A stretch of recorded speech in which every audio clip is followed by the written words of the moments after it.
Okay, now we are starting with one of the most important topic.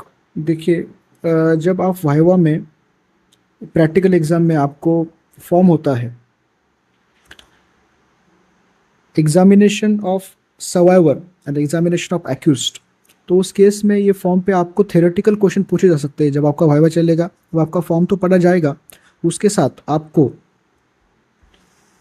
Question पूछे जाएंगे theoretical, तो आपको समझना है।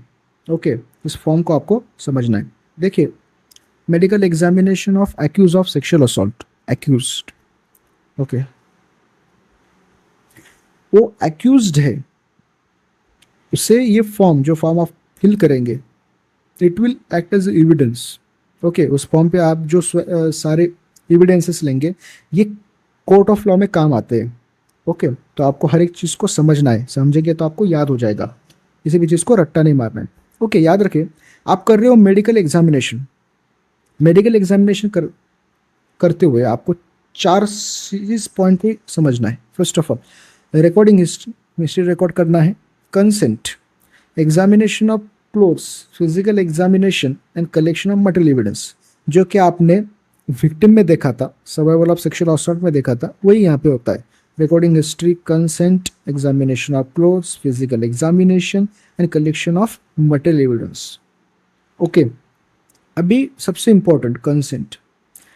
अगर विक्टिम ने, सर्वाइवल ऑफ सेक्सुअल असॉल्ट ने कंसेंट रिफ्यूज कर दी तो मेडिकल प्रोसीजर, मेडिकल एग्जामिनेशन नहीं हो सकता। बट अगर अगर अगर कंसेंट ऑफ एक्यूज के बारे में क्या दिया है ये समझिए। Consent of accuse obtain prior to examination, examination से पहले कंसेंट ली जाती है। Accuse obtain prior to examination.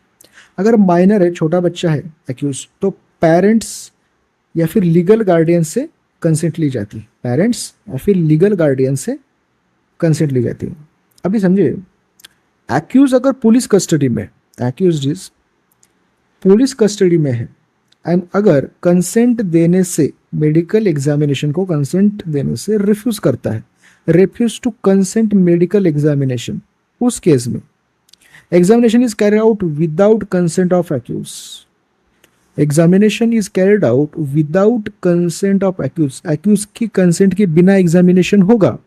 And it is given in Bharatiya Nagarik Suraksha Sanhita section 52, section 52 BNSS 2023। Okay, it's given in the law BNSS में। Okay, without consent of accused. अभी clothes, clothes के बारे में जो लॉजिकल चीज़ है वही, क्लोथ्स पे आपको कट मार्क्स या फिर टीयर मार्क्स मिल सकते हैं। क्लोथ्स पे ब्लड स्टेन हो सकते हैं, semen stain, stain of vaginal secretions, mud soiling, foreign material, scalp hair, pubic hair etcetera. ये सारी चीज़ें क्लोथ्स पे प्रेजेंट हो सकती है। इनके आपको, अगर ये आपको मिलते हैं तो आपको उनका सैंपल लेना है। ओके, अभी आप देखो, ये हो गई क्लोथ्स। क्लोथ्स तो आप वैसे भी एविडेंस पर्पज के लिए ले लेते हैं। अभी देखेंगे general physical examination.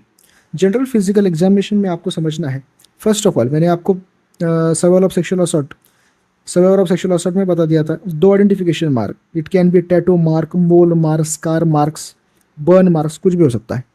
2 identification marks. उसके बाद में general height, weight, built, vitals, temperature, pulse, BP, stains, soiling, stains and soiling over body, ये सारी चीज़ें चाहिए। Stains and soiling over body, foreign material over body, body पे आपको फॉरेन मटेरियल मिल सकता है जैसे कि blood, mud, injury over body, injury over body, body पे कोई इंजुरी है, इंजुरी अगर है तो आप उसको नोट करना है। सिस्टमिक मेडिकल एग्जामिनेशन करना है, CVS, RS, CNS should be done. देखो यार, ये स्लाइड ज़्यादा इंपॉर्टेंट मुझे लगती नहीं, यहाँ पे आपको सेक्शन 52 याद रखना है और आपको ओवरऑल लॉजिकल लिखना है। अगर पूछा जाए तो बताना है और पेपर में पूछा जाए तो आपको लिखना है। ओके, वीडियो अगर आपको अच्छी लगती है तो please like the video, subscribe the channel, और इसके नोट्स आपको डिस्क्रिप्शन बॉक्स में मिल जाएंगे, वहाँ से आप डाउनलोड कर लीजिए और रिवाइज कीजिए। ओके।